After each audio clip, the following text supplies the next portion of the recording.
When I first got back in touch with OCIC around 2002 or 2003, they were in an old abandoned building on Jarvis Street, which was owned by the city and was condemned. So they were sort of waiting for the next brick to fall down, and then they were going to demolish the building. So we had free space there. The city finally evacuated people, and so we moved to, I think it was 15 St. Mary. So we struck a hiring committee, and Gwen, who was the president, Eric, who was the treasurer, and myself, who was vice president, and we developed a short list, and we interviewed 5 folks, and we hired Kim. All I remember is being in the old office on Mary Street, which was this tiny office, and we had stuff lined up along the hallway that we were filling packages. I think maybe it was the AGM or something. It was just a really fun kind of team building experience to go through.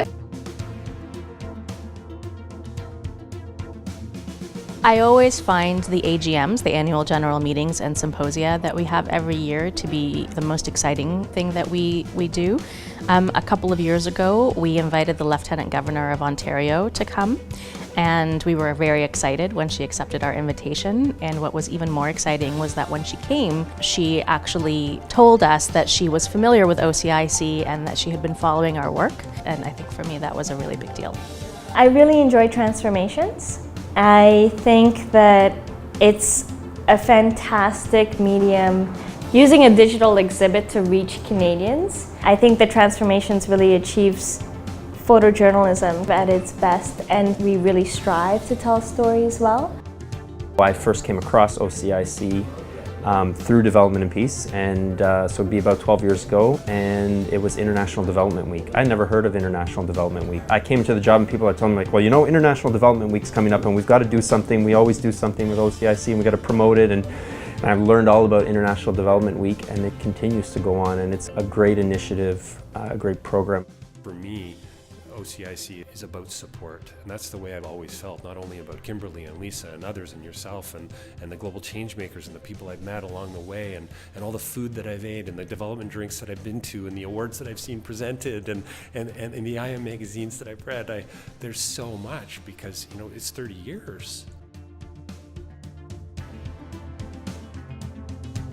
You know, we'd have the board retreat every September, and that was always really fun, because then we were out of the city for 2.5, 3 days. And we were just kind of like riffing on like what could OCIC be in the future. It was interesting to see how like seeds planted there like eventually kind of came to be years later.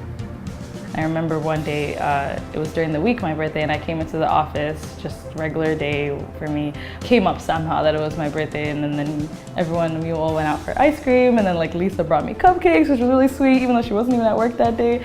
And everyone was just like really nice, and we had a fun time. So yeah, I just think the team is super supportive and great. So that's like my personal fun memory at OCIC. What inspires me about OCIC is the people. So whether it is the incredible staff at OCIC, the volunteers and the volunteer committees, my fellow board members, or the members that we meet, at every OCIC event there is so much passion and engagement in the room. People come out and participate in OCIC again and again and again because they know that it's going to be a space where they will meet like-minded people, where they'll really work together to make something happen in the sector. And I think that's a really special thing for a network to have. Just thinking of all the incredible women who work there and have worked there. It's a team of basically amazing, badass behind-the-scenes women who just get things done. What is really exciting for me right now is to see Canada's feminist international development policy and what kind of role OCIC will take on behalf of these SMOs and how it's going to represent them in global affairs. To see how this policy is going to shape up to be in upcoming years, that would be something really interesting to watch. The access that OCIC gives to different communities, I've become a part of the diaspora networking group, and just to see that there are going to be different communities a part of this greater initiative and that everyone's voice is at the table. I appreciate that the most about OCIC. So whether it's capacity building or it is around the notions of intersectionality, for instance, bringing together the ideas of global development with local development, we see forms of colonialism at the international scale as well as at the domestic scale here in Canada, as was subject to our Indigenous peoples, and to recognize that there is overlap in that sort of oppression, and therefore what we're doing today is a corrective mechanism to undo some of that injustice. And that is really what development should be about. We are in a unique position, we as an OCIC are in a unique position to present that intersectionality, to present that overlap, to help people think about that, to help people step out of their day-to-day where they may be thinking about funding or thinking about how do they manage operations, and get them to think more holistically, more strategically. And I think we have big visions in enabling that in the next 30 years, as you will see as part of the strategic plan, and that's what I'm most excited about.